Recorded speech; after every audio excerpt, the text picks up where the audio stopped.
Hi, and welcome to my presentation of bringing the outside inside. I want you to think about the pictures you just saw and create a little list in your head of a few elements that were common throughout all the pictures, such as the background, what did the people look like in it, what emotions did they seem like they were experiencing.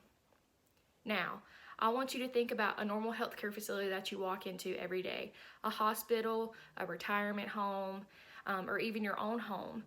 When you think of liveliness and healthy living, does this come to your mind, what you just saw in those pictures? I know when I think of a hospital or any other healthcare facility, it's normally dull colors, dreary, dark, not welcoming, and fluorescent, are just a few of the words that come to mind. My presentation is going to focus on certain elements of bringing nature and outdoors to the inside of these healthcare facilities to improve depression, anxiety, and other diagnoses that exist within the healthcare.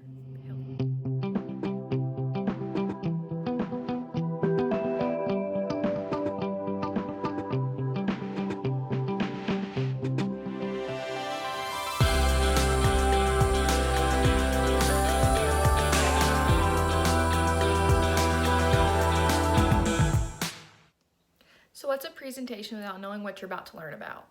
So here are just a few objectives to point the way.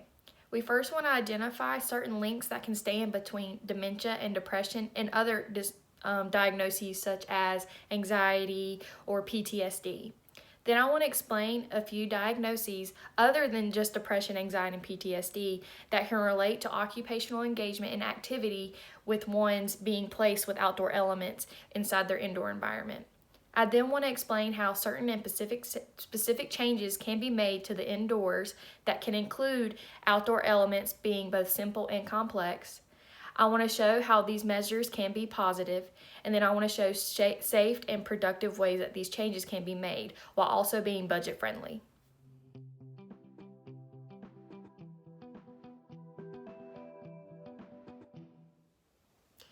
Dementia is an overall term for diseases and conditions characterized by a decline in memory, language, problem solving, and other thinking skills that affect a person's ability to perform everyday activities. So imagine you have a loved one that all of a sudden you're starting to notice that they're forgetting names, what they did yesterday or even that morning. They can't seem to find words. They just become very forgetful and they just don't understand and seem lost. You take them to the doctor and they've been diagnosed with early stages of dementia or Alzheimer's. You start to think, how will this affect me? Are they going to be okay? What can I do to make my life and their life easier while also giving them the best care possible? I know if this was my loved one, including my parents, I would want them in a facility that would be bright and welcoming and warming, and I knew they would be well taken care of. So thinking of facilities when I walked into them before, them being just really dry and dreary, I just want to know I can make possible changes to at least their bedroom or living facility that they're in all the time to where it can be not only beneficial for them, but also for their staff and those around them.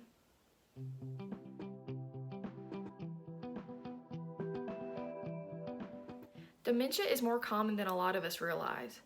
Seeing as it affects 47.5 people currently around the world, it's estimated by multiple studies and data that 1 out of every 10th person will have dementia symptoms or even Alzheimer's.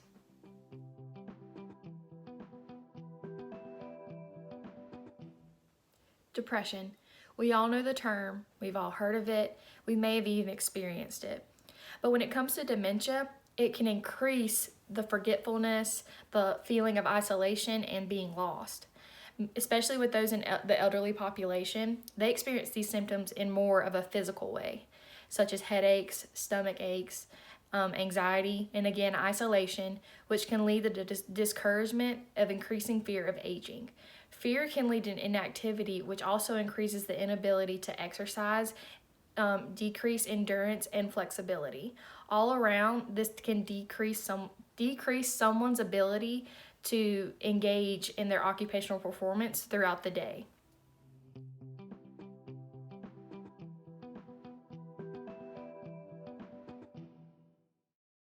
Depression can lead to increased progression in dementia symptoms, therefore causing a spiral effect between the two. Here are just a few studies explaining how this impact of depression has on dementia.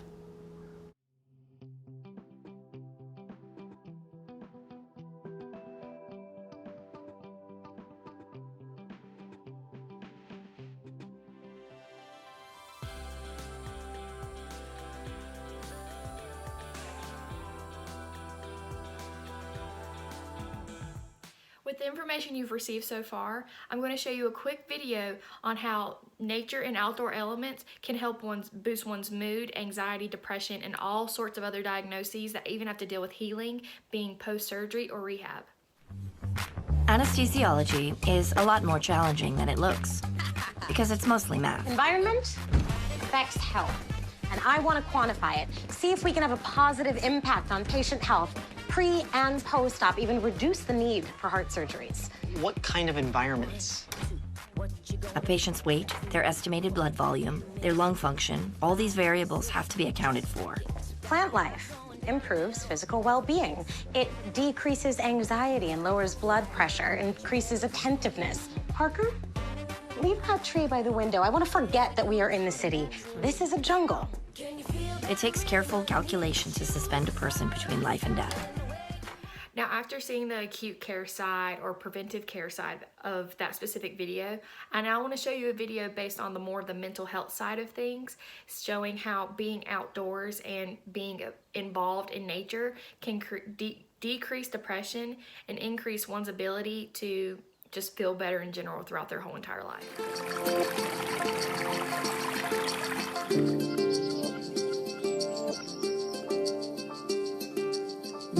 Physical benefits to walking and hiking are fairly obvious to people, but most people don't recognize that there's mental health benefits. Walking just in itself has shown to reduce levels of anxiety and depression, and actually can be preventative in some cases of depression.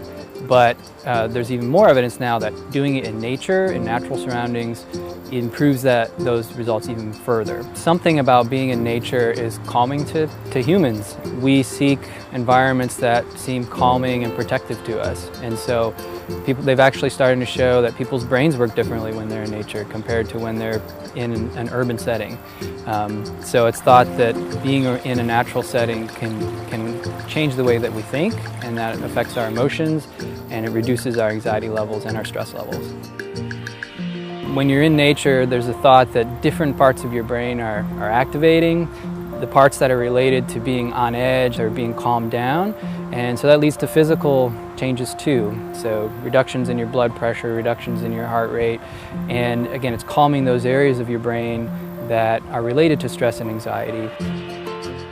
Certainly you do not have to go climb a mountain to get the mental health benefits of hiking. Going to a park, going to a green space, any amount of time that you can spend outside in nature in an environment that is comfortable to you is worth it. Even if it's just 10 minutes on your lunch break, getting outside, stretching your legs, you know, seeing the sunshine, all of those things can be helpful for people.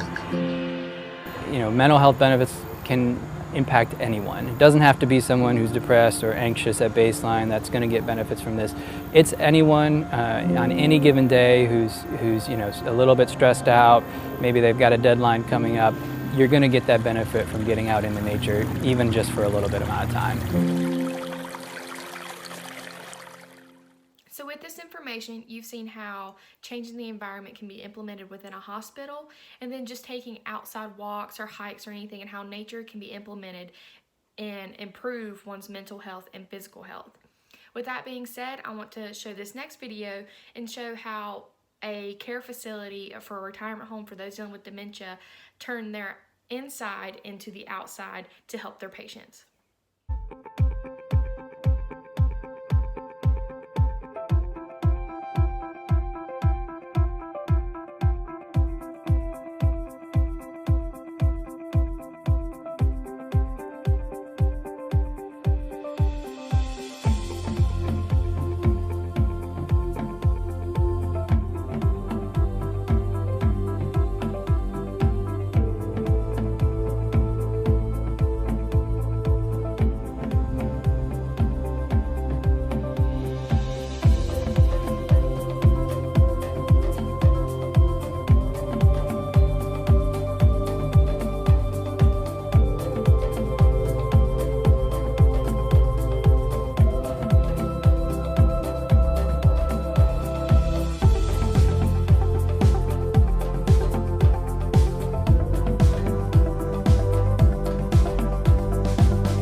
After watching that video, I want to point out a few ways that this facility in particular brought the outside inside.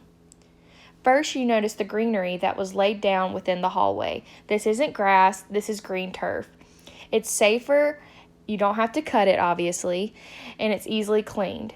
Then after that, they built porches on the outside of the bedrooms and implemented rockers and other outdoor furniture such as patio furniture for the patients to be able to sit outside throughout their days and socialize with their neighbors. After that, they then painted different colors that would implement the sky and clouds while replacing lighting that would reflect that of the sun. Not everyone can do what this facility did in particular, but what you can do is implement a few changes throughout a facility, such as making more windows, changing the lighting, adding plants and greenery, or just implementing different furniture in the hallway, or creating sounds from birds or waves, and then changing the smells of eucalyptus or lavender throughout the hallways that can just change anyone's mood. I would like everyone to get out a pen and paper and draw either your bedroom or your facility and just make certain changes that you would like to within that interior plan.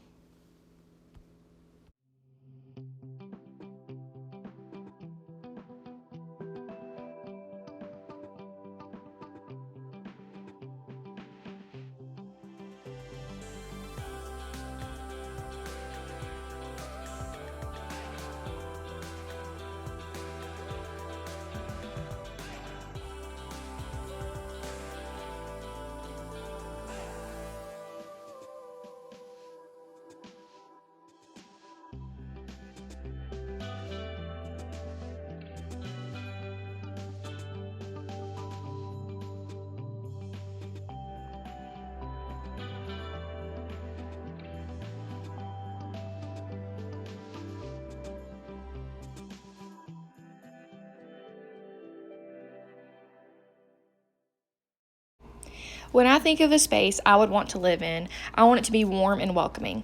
Therefore, in my space that I created, I would have a lot of windows on both sides of the room to flood the room with sunlight. Not only will this increase my activity with feeling more warm and welcoming and with my space and socializing, it also helps the plants that I have placed around the room growing, flourishing. This could also create a schedule for those who are having to keep the plants up to date. So watering, flowering, knowing when to give them what they need and nutrients. And then also just being surrounded by all this greenery could possibly impact my mood throughout the day. When it comes to furniture, I thought about incorporating both inside furniture and outside furniture. By doing this, I split the room into two halves. The right side of the room has a large sectional couch so that it can ensure comfort for those who feel like lounging. On the left side of the room, I had a patio furniture type set to give that outside-inside feel. In the left bottom corner, everyone loves music and it brings in community, so I insert a piano.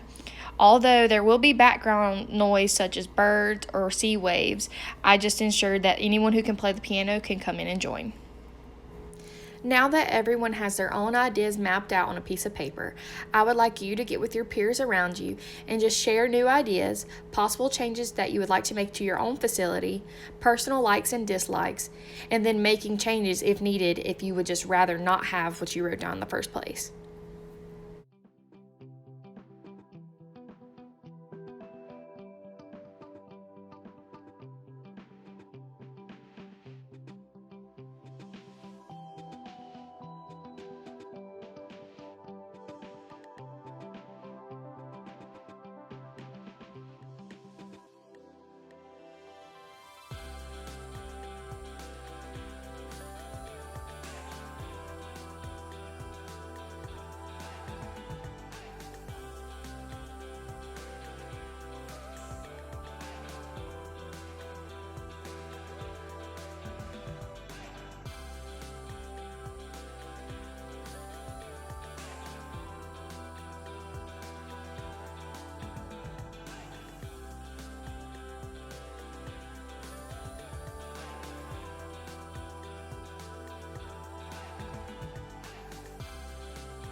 When diagnosed with dementia, it can add more of a spiral effect between both depression and anxiety. You constantly feel lost, embarrassed, and this can lead to isolation. With that being said, this next video will show how a nature cafe, combats these. For people living with dementia, it can seem natural to hide problems away, and a reluctance to not talk about the condition is natural. But the Nature Memories Cafe at the Nature Discovery Centre in Thatcham encourages those with dementia to share their problems with one another and to use nature to improve their well-being. Well, it not only helps people living with dementia, but it helps their carers as well. It helps both of them. People living with dementia and the carers, they're often a bit isolated at home. People tend to hide themselves away a little bit. They're a bit embarrassed sometimes in the beginning about telling people that they've got dementia. So by coming here, it gets them out in nature, and people are often not engaging with nature when they've got dementia. They're at home, so it's getting them out, and nature is so therapeutic, it's so good for your health and well-being. Even if they just sit here, they're looking at nature. They're engaging with each other. We've got carers who've made friends with other carers. They've now got a support network going. We've got people living with the dementia who've made friends with each other, and there's a lot of overlap between the two groups, and both benefit from it in different ways. With older generations spending more of their childhood in the outdoors than today's youngsters, nature can provide a vital link to the past for those struggling to remember. A lot of the people here, we were all in nature when we were younger. We played out in nature. We were probably far more connected to nature than a lot of young people these days. So they are a lot of our young memories. And a lot of people with dementia, they remember older things rather than the newer things. So it's it's linking them to their past, but it's also so good for our health and well-being. We all know that if we go for a walk or get outside, it makes us feel better. And it's the same for people here. The cafe doesn't only provide benefits for people living with dementia, as carers and loved ones also get the opportunity to meet friends and get a couple of hours of well-earned relaxation.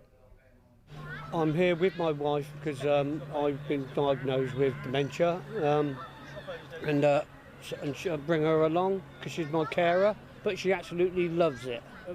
Meeting other people, because you tend to sort of hide yourself away a little bit once so at the end of the day, it's something that we do regular on a Monday, so the wife can come here and speak to people. As I said, they do look after us, tremendously. And what you get out of it is meeting people, like you just said. Different people with different problems. And then we're all in the same boat then. The impact the cafe has on its visitors varies from person to person, but for some it is thought to be helping improve both memory and cognitive ability. It is also helping some people come to terms with their illness. Well, my husband has a diagnosis of early stage dementia, and he was getting a bit isolated at home. He didn't really want to go out very much.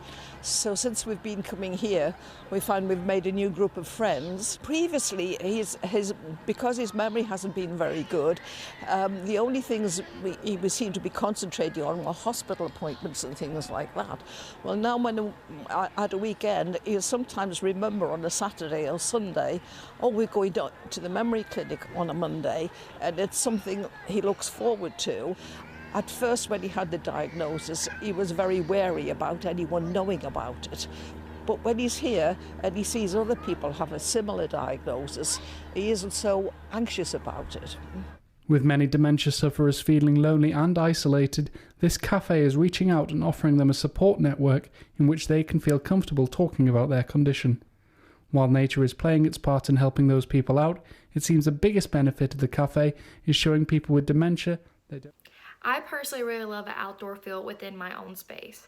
By including greenery such as indoor plants that will thrive with little to no sunlight, while also setting a schedule for myself so I know when to water them and when not to water them, it's allowed me to bring those outdoor elements inside.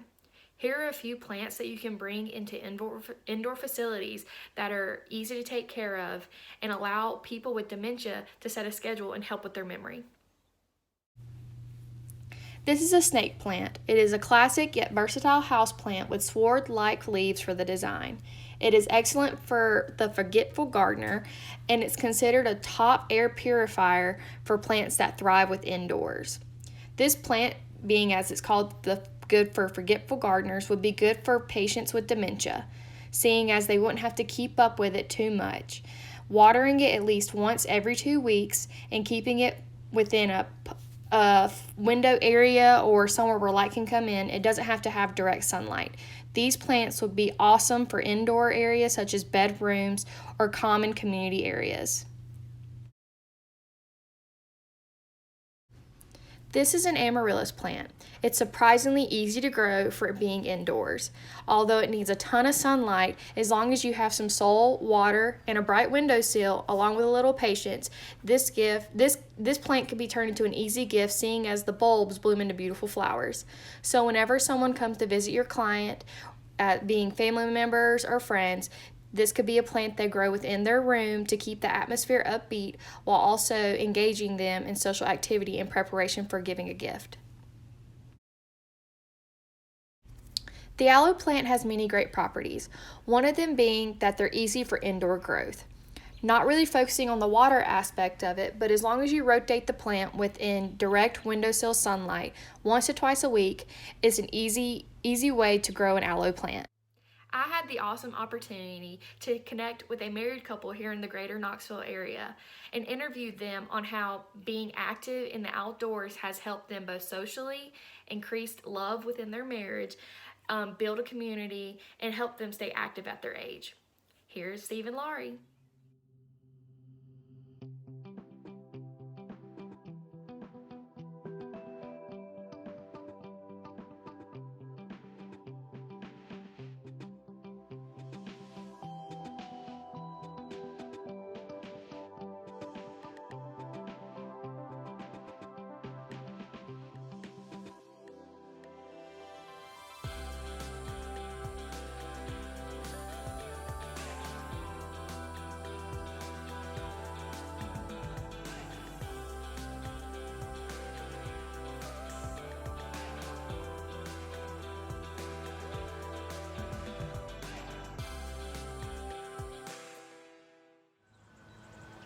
So how did you guys come up with the idea to build this greenhouse, and where did you guys do it yourself, and where's it from?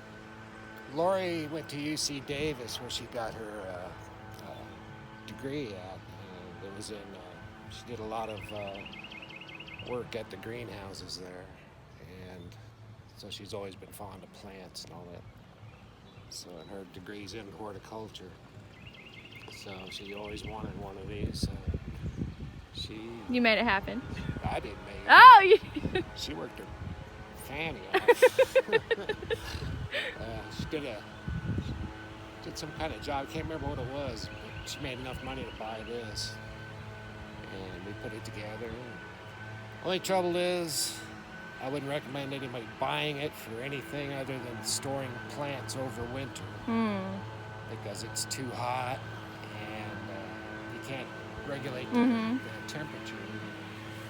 So it makes it almost impossible to grow anything. Would you say it helps you get outside more in the winter though with your plants and what? Good, awesome. Yeah, it's like any hobby, you know. Any hobby, you got to stick to it. Yeah. That's awesome. Well, thank you. Yeah, it's a lot of work, but it pays off as you can see around. Yeah, I know.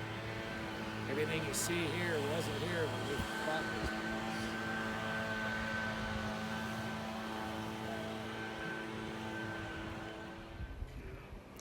Once Steve had finished explaining the greenhouse, I got both of them to sit down with some cold drinks so I could interview them a little deeper about their activity with being outside and how they think it's helped them in their own lives. So if you could just give me like a little summary of how you decided that the outdoors was fit for you and helping you be active and whatnot. Did you just have an immediate love for it, or did it produce over time? Yeah, it developed probably once we bought our own house. I mean, my dad always had a garden and I could have cared less about it, but we got our own place, and just the pride and how, I don't know, something new every weekend that we can plant or mow or weed, and the pride, I think, is invaluable. Not the little things like just edging around, your perimeter. Or the neighbor's perimeter. So you guys, I see that you do work for your neighbors, not just out of the kindness of your heart and whatnot also, but just to make everything look better. in general for everyone, which I think is also very kind.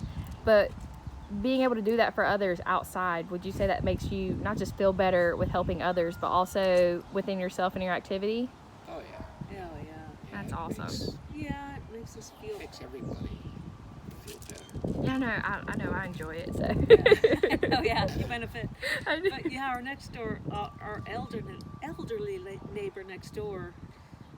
When I first started mowing her yard, she said, "Oh, I know you do it because it makes your yard look better too." And I said, "But it feels good to come home to a finished house, you know, where she can't do it." And with her, I know she can't do yard work as much, but when you do the yard work for her, does that engage conversation with her? Oh yeah. See, I think that's awesome because if she's probably cooped up in her house all the time and alone, and that opens the door for you guys to talk. Oh yeah, it's so good for her. It's good for me, but I mean, she's got her elderly son living with her too. But she gets out and she gets to talk about people I don't even know, but you know, it makes her feel so good. Awesome. I love that. I love that. Especially with, I don't know if COVID-19 is going to come into this, but her best friend is the first one who died in Knox County. I did not know that. So for her to talk about that, Yeah. I said, I wish I could hug you, but we can't. Yeah. You know, just, oh my gosh. I did not know that. It felt good for her to To get out all that out and help her. Oh, yeah. Well, that's awesome. I couldn't do anything, but that help. It helps in a way. Yeah. Yeah, That's just awesome. imagine if you didn't have your own house, that you couldn't get out and do this stuff right now. So that's the whole point of my project, is implementing the outdoors indoors to help people like that within the healthcare system and whatnot. Yeah. Well, it helps me because I'm not a good housekeeper. I'd rather play in the dirt. So when you first moved here and you said the yard was just a big mud pile, would you say doing activity and whatnot has helped your relationship in being outside? Yeah, I think he convinced me that this red I really appreciate this, and I see that y'all are like having your little time outside. Yes. This is your reward. You get to sit back and look at everything. In our beautiful rock garden that was a mud pit. I know all the improvements. Steve was telling me about it. Oh, This was nothing but dirt and mud. we're proud of this weather. Well, I'm proud of both of y'all. Thank you. So thank you. And we're proud of you. Hey.